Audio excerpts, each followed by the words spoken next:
தீர்தான் தீர்ந்தா அதுக்கு காணிக்கங்க. காணிக்கங்க. பொருத்தனை காணிக்க உங்கள் பாவங்களுக்கு, உங்கள் சாபங்களுக்கு, மரணக்கட்டுக்கு, ஜபிச்ச ஊழியத்துக்கு காணிக்கங்க. ஆளை கொடுத்துடலாம், கொடுத்துருங்க. யதார்த்தமாக தான் பேசுகிறேன், அதான் உண்மை, அதான் சத்தியம். ஆனால் தூத்துக்குள்ளி இருக்காங்க 2 பேர் கர்த்தருக்கு நிறைய பொருத்தனை செலுத்துவாங்க. ஆனாலும் காலையிலையும் ஜோம் பண்ணணும், மத்தியானம் ஜோம் பண்ணணும், ஈவினிங் ஜோம் பண்ணணும். அவர் இபி ஆஃபீஸில் சொல்லுவார், என் பொண்டாட்டிக்கு ஜோம் பண்ணுங்க சொல்லுவார். அவங்க என்ன தூங்க முடியல, படுக்க முடியல, அவங்க ஜோம் பண்ணாங்க. ஒரு நாளைக்கு கிட்டத்தட்ட ஒரு 5 முறையாவது, அட்லீஸ்ட் 2 முறையாவது, 3 முறையாவது ஜோம் பண்ணுவேன். அப்படின்னா ஒரு மாதத்துக்கு எத்தனை வாட்டி தான் ஜோம் பண்ணுறேன்? தூத்துக்குடி சொல்லுங்கள் பிரதர், உண்மையை சொல்லுங்கள், பொய் சொல்லக்கூடாது. ஒரு மாதத்துக்கு எத்தனை முறை நான் உங்களுக்கு ஃபோன் பண்ணி ஜோம் பண்ணுறேன்? நீங்கள் கூப்பிட்டு, நானாக இல்லை, நான் யாரையும் கூப்பிட மாட்டேன், நீங்கள் தான் கூப்பிடுவீங்க. அப்போ நீங்கள் கூப்பிடும்போது எத்தனை முறை ஜோம் பண்ணியிருக்கிறேன்?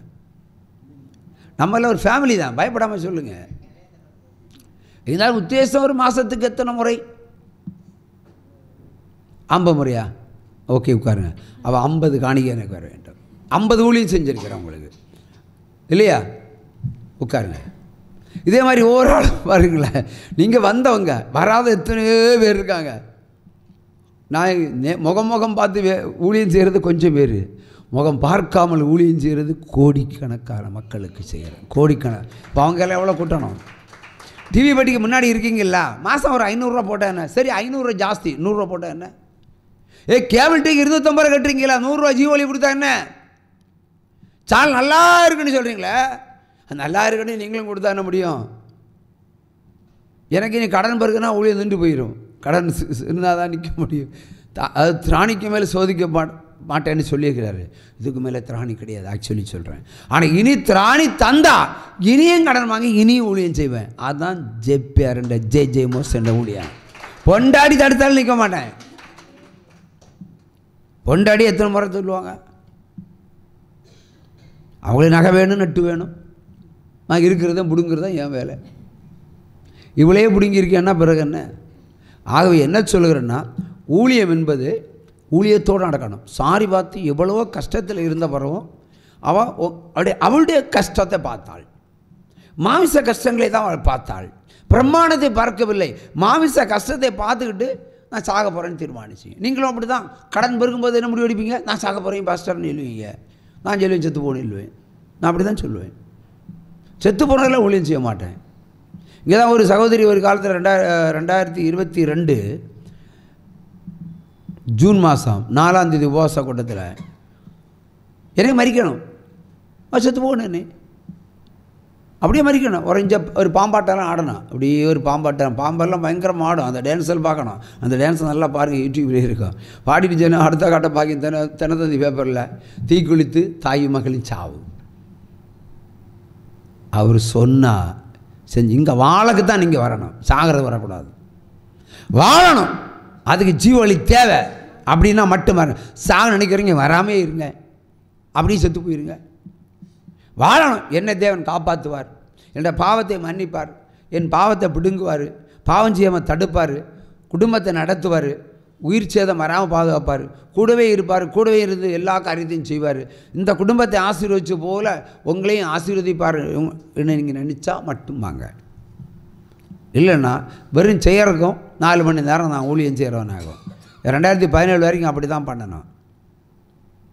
அவை ஆட்களை கூட்ட வேண்டிய அவசியம் இல்லை. நான் ஜெபம் பண்ணவங்க எல்லாம் நீங்கள் வாங்கன்னு சொன்னாலே இந்த ஏரியாலாம் தாங்காது, கடையில் தேசமே தாங்காது, கடையில் பேரூட்சியும் தாங்காது.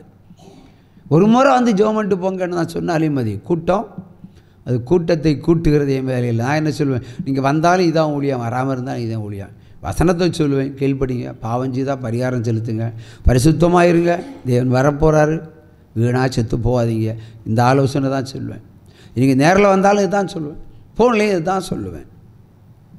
இல்லையா? ஆகவே ஒரு மனிதன் மனம் திருந்த வேண்டும். அதற்கு தான் ஊழியக்காரன் அமைக்கப்பட்டிருக்கிறான். நீங்கள் வசனத்தின்படி நடந்தால் நிச்சயமாக பரலோகத்துக்கு உங்களை நடத்தியே கூட்டிகிட்டு போயிடுவார் ஆண்டவர். உற்சாக கையை தட்டுங்க. தாவீதை வனாந்தரத்துக்கு அனுப்பினாலும், யாக்கோவை மாடு மேய்க்க அனுப்பினாலும், மோசையை ஆடு மேய்க்க அனுப்பியிருந்தாலும் அவர்கள் கூடவே அவர் நடந்தார் அல்லவா? நீங்கள் யோசிக்கலாம்ல. யாக்கோ ஒத்தைக்கே நடந்தான், இவர் ஆடு மேய்க்க கூடவே நடந்தார். அவர் சொல்லுவாரா, நான் எப்பவும் கூடவே இருப்பேன்னு சொல்லுவார்ல. யாக்கோ கூடவே இருந்தார். இருந்து 4 பொண்டாட்டி. அவன் ஒன்றத்தானே கேட்டான். ஆண்டவர் 3 எக்ஸ்ட்ரா கொடுத்தார்ல. இன்றைக்கி யாருக்காவது எக்ஸ்ட்ரா வேணும்னு சொல்லுங்கள், கட்டாயம் ஆசீர்வதிப்பார். ஓ, எங்க ஐயா போச்சு? கட்டாயம் ஆசீர்வதிப்பார். ஏன்னா மன விருப்பத்தின்படி ஆண்டவர் ஏற்றுக்கொள்கிற தேவன். அல்லேலூயா. இப்போ என்ன சொல்கிறேன்னா, யாக்கோபு ஆடு மேய்த்தால் 23 வருஷம் இவரும் கூட இருந்து ஆடு மேய்ச்சார். மேய்ச்சாரா இல்லையா? ஒரு முறை மாமனார் சொல்லுவான், சம்பளம் இனி ஆடு இன்ன கலரில் விழுந்தா நீ எடுத்துக்கோணும், இன்ன கலரில் விழுந்தா உனக்கு அது வருமானம் போகணும்.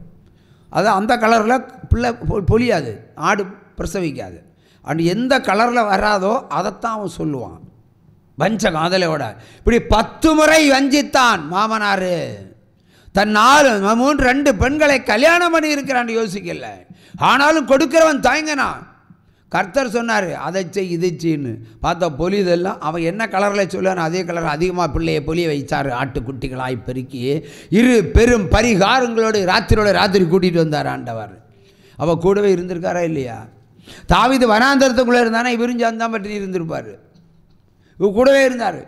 தாவீதை காப்பதற்கு எந்த சத்துரையும் கைப்பட விடலை ஆண்டவர்.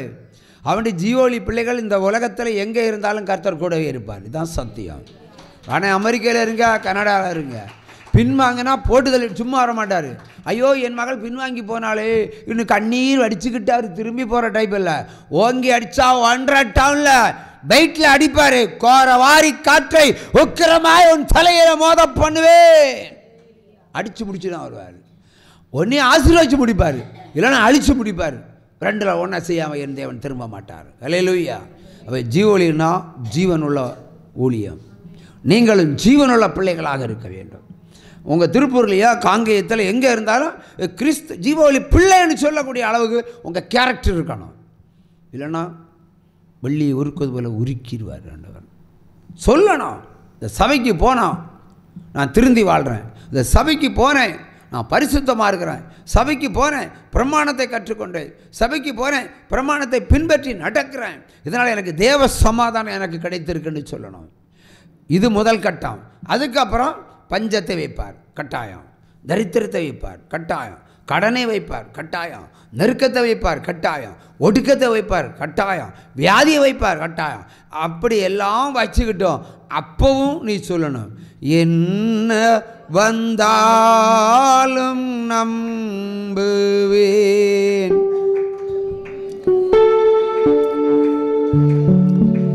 என்ன வந்தாலும் நம்புவேன், என் நேசமேற்பரை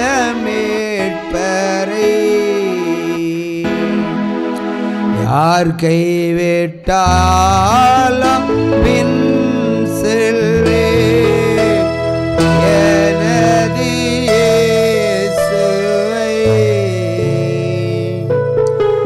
அகல ஆழ உயரமாய் எவ்வளவு அன்பு கூர்ந்தார், என்ன துன்பங்கள் வந்தாலும் அவர் என்னை கைவிட மாட்டார், என்ன துன்பங்கள் வந்தாலும் அவர் என்னை கைவிட மாட்டார், காக்கும் வல்ல மீட்பர் உண்டனக்கு, உண்டனக்கு, உண்டனக்கு. சூப்பரா ஒரு கைத்தட்டு.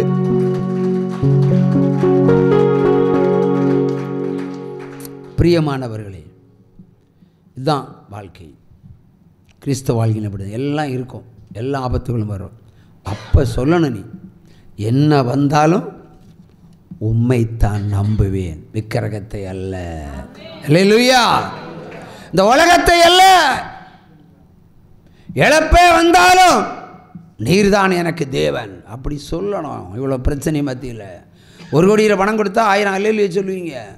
ஒத்த பைசா தராமல் இருந்தாலும் கடுமையாக அவர் நொறுக்கினாலும் நீர்தான் தேவன் சொல்லணும். அதுதான் என் உண்மையான விசுவாசம். அல்லேலூயா. அடுத்து என்ன நடந்தாலும் உண்மை தான் பின்பற்றுவேன், உண்மைத்தான் பின்தொடருவேன், வேறு யாரையும் இல்லை. அப்படி ரெண்டே நீ சொல்லுவாயானால் பரத்திலிருந்து ஜெயம் வரும், பரன் என்னை காக்க வல்ல. தொல்லை கஷ்டங்கள் சூழ்ந்தாலும் உன் வாழ்க்கையில் இன்பம் தொலைஞ்சு போனாலும் அவர் சொல்லுவார், பரத்திலிருந்து ஒரு வார்த்தை வரும், உன் காதில் கேட்கும், அங்கிருந்து ஒத்தாசை உனக்கு வரும். அல்லேலூயா. யார் கைவிட்டாலும் ஒத்தாசை உனக்கு உண்டு. நேற்று சாட்சி சொன்ன சகோதரியனுடைய புருஷனை குறித்துள்ள புதைக்கிறதுக்கு இடமே இல்லை, 10 காசு கையில் இல்லை. இங்கிருந்து சொன்ன ஊழியா எல்லாம் அவர் பார்த்துக்கிடுவாருன்னு. அல்லேலூயா.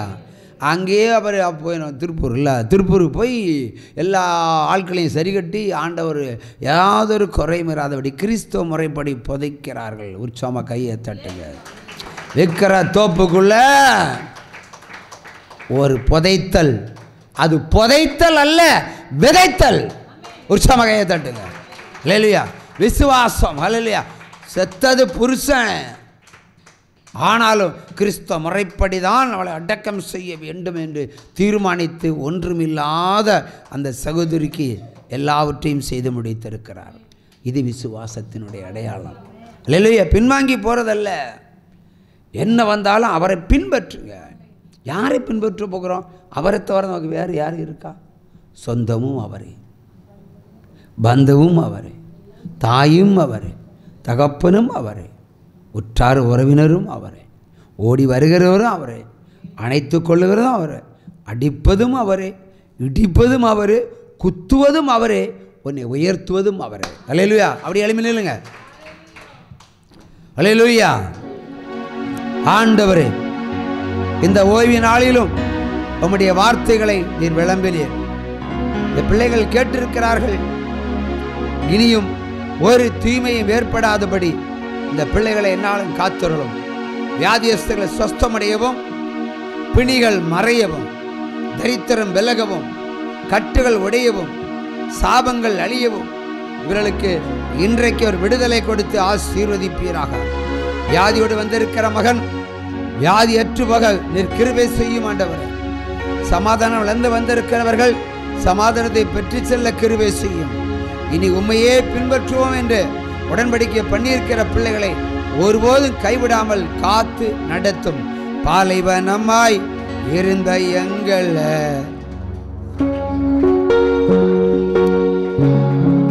பாலைவனமாய் இருந்த எங்களை சோலைவனமாய் மாற்றினீரையா. அருந்த கொடியை போல் இருந்தோமே, அருந்த கொடியை போல் இருந்தோமே, எங்களை செடியோடு இணைத்து விட்டீரே, எங்களை செடியோடு இணைத்து விட்டீரே. பாலைவனமாய் இருந்த எங்களை சோலைவனமாய் மாற்றினீரையா.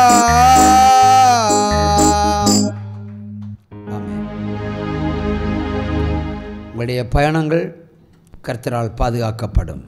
ஆமென்.